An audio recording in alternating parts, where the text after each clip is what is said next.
Hi, it's Chris, K2CJB with K2CJB Radio. Welcome back to the channel. Like most of us right now, you're probably in some sort of a stay-at-home order.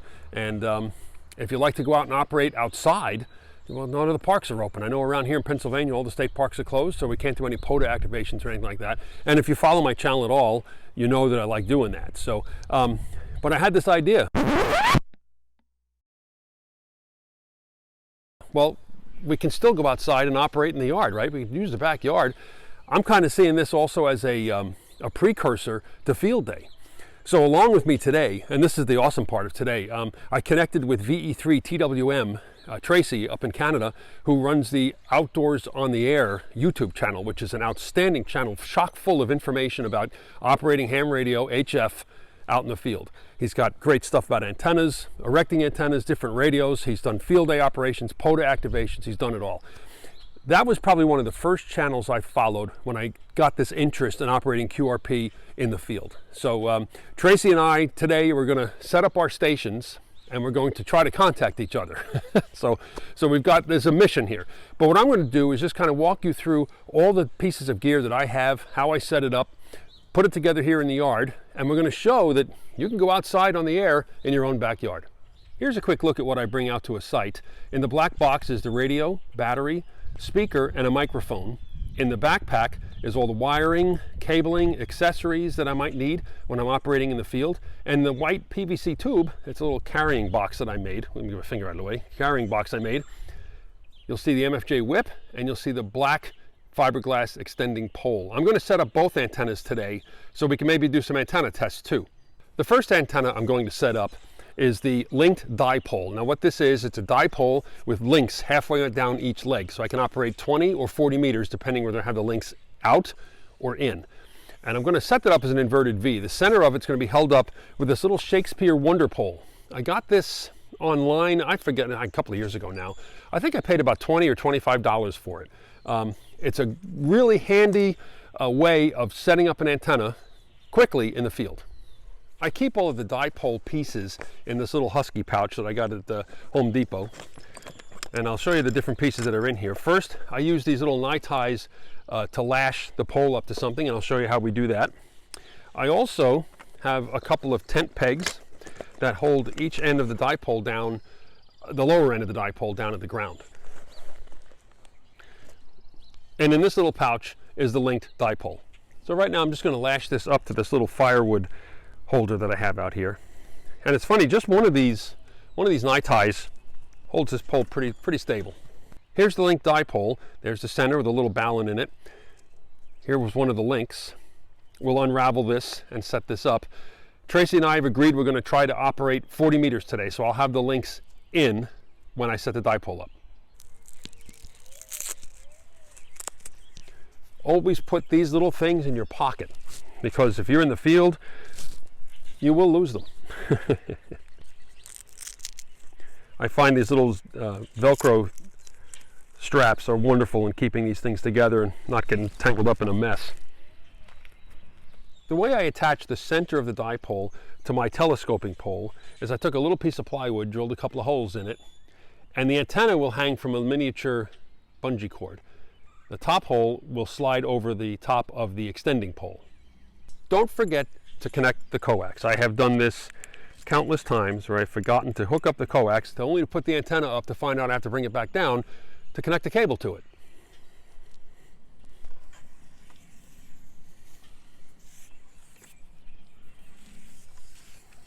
Here's one side of the dipole, tent peg, short bungee cord, hooking onto the dipole. You'll notice I shortened it, and that was because when I first got it, I had to help make this thing resonant. So I just kind of folded it back on itself. So now we'll put in the other side. There's the center of the dipole right there. And we'll go down one side. There's the tent peg. Oh, hang on. And now on the other side, there's the other tent peg. If you've watched any of my other videos, you've seen me set this baby up. This is the Wolf River Coil Silver Bullet 1000 with their tripod, and that's the MFJ 1979 16.5 17-foot whip. Nothing could be simpler to put together than this antenna. What I did do, I took a tip from K8 MRD mic out there, K8MRD radio stuff. Put a little 90-degree elbow at the base of the Wolf River coil tripod. It just makes for a lot easier setup. So we take each one of the legs and thread them in. On one of the legs, I took a piece of metal and I made a tab so I could connect counterpoises to the tripod. We put the 3 legs on.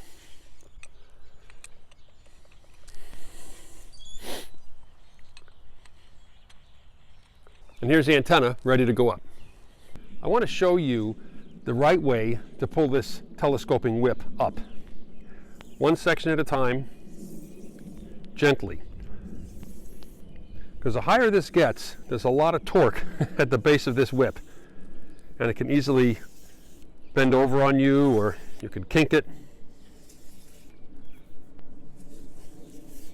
And that's it. It's up. Here's how I connect the counterpoises now. I use these simple little spade lugs that are crimped onto some wire. This is half of a zip cord. I'm putting 2 of them out today. Next, I'll spread them out on the ground, and then we'll fire up the radio. Before you do anything, you use your antenna analyzer. Now, right now, 2.5 to 1. We have to go adjust the coil. And after a little bit of tweaking, I think we're good enough to go. Here's what's inside my radio box. First thing on the top is one of these little power meters. Keep an eye on the battery usage and how that's doing. Paper log in case I need it, but I've been using ham log on the iPad lately, and that works really well for me. Always carry the manual for the radio. And speaking of the radio, FT817, which has served me extremely well. The way I got this box set up, I've just got the wire for the radio power cable coiled up in the bottom of it. Yeah, I got to get one of those little Anderson power pole attachments they've got to connect power to this radio. I also have the MFJ 281 speaker. This puts out a lot of audio when I'm out here in the field. And for the microphone, it's the stock mic that comes with the radio. However, I got the SOTABeams mic processor, a little speech processor. This works like a champ. I did do a video on this. I'll put the link down below so you can see the review. Actually, it was a 3-part review to test this all out. It works great.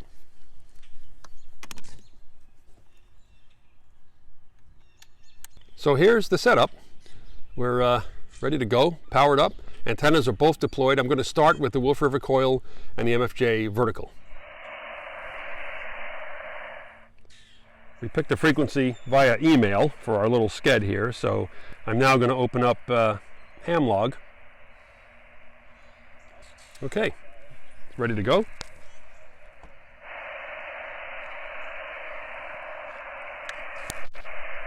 QRZ, is this frequency in use, please? QRZ, is this frequency in use, please? Victor Echo 3 Tango Whiskey Mike. Victor Echo 3 Tango Whiskey Mike.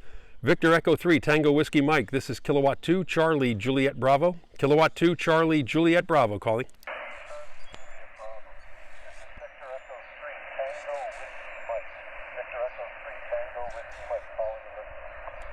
Victor Echo 3 Tango Whiskey Mike. This is Kilowatt 2 Charlie Juliet Bravo. Greetings, Tracy. How are you? Hey, Chris. Nice to make contact with you. This is really great. This is awesome. I've watched so many of your videos and I've learned so much. So this is actually, for me, it's quite a privilege and an honor to work you. So, Chris, sadly, you are right down at the noise level. I don't know how I'm making it through, but I'm just mostly bits and pieces. So how are you reading these? I can copy you. You're just above the noise, but I copy you fine.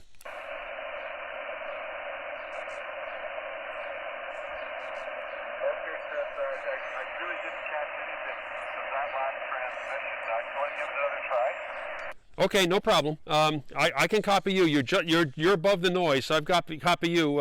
Definitely, I would say a 4x5. 4x5. Do you copy that, QSL? Copy a 4x5.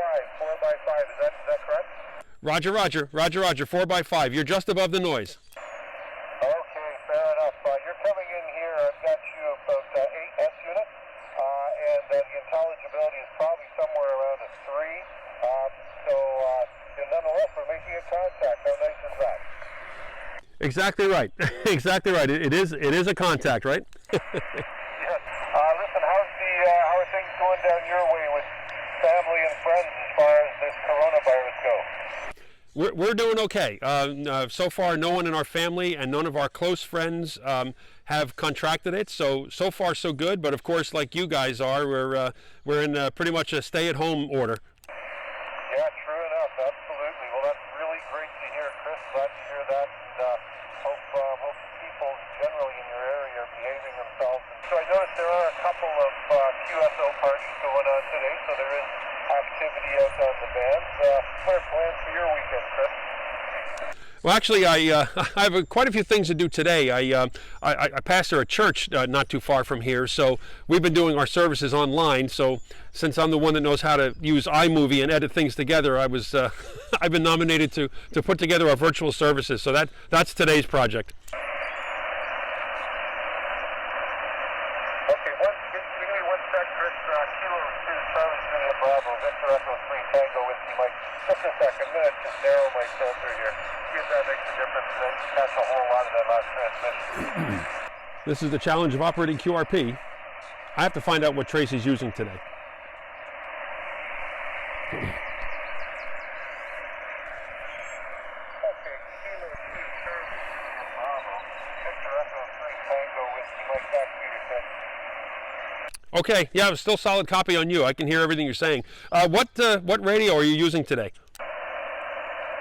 So today I'm using the FT897, and I've got it set to 80 watts, and I've got my high end, all I've done is disconnect the high end sideband, 75-foot wire that goes from the top of the telescopic pole beside the house down to the end of the backyard, and then slopes down to the tree and the ravine in behind.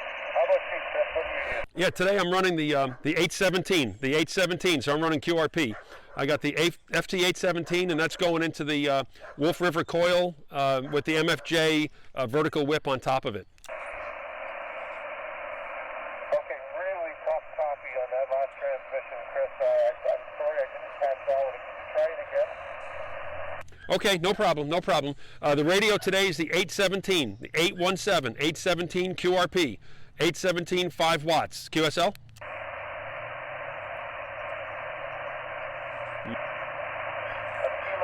Charlie Juliet Bravo, this is Victor Echo 3, Tango Whiskey Mike.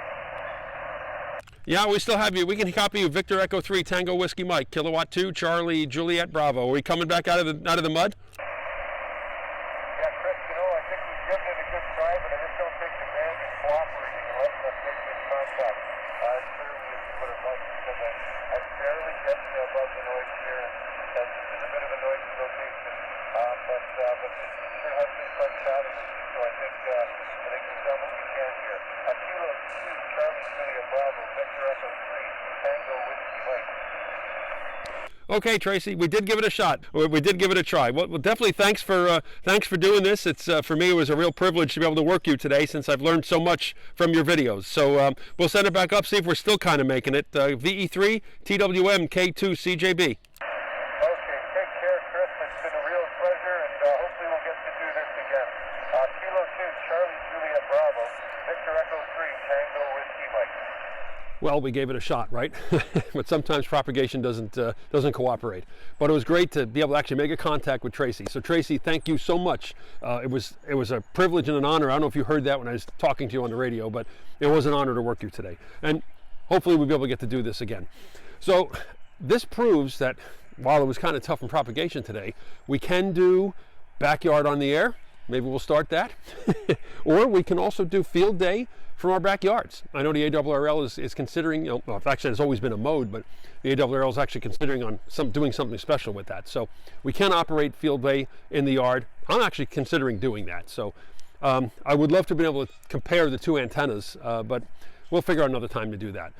So I hope you enjoyed this video. I had a blast doing this. If you liked it, please hit the like button. And if you really would like to support what I'm doing here and just kind of encourage me as we go along, hit the subscribe button. That would be a huge help for me in many ways. It's just truly encouraging for any YouTuber to get new subscribers, because it just tells us that what we're doing is a good thing. We'll just keep on doing it. So again, thanks for tuning in. 73 from K2 CJB.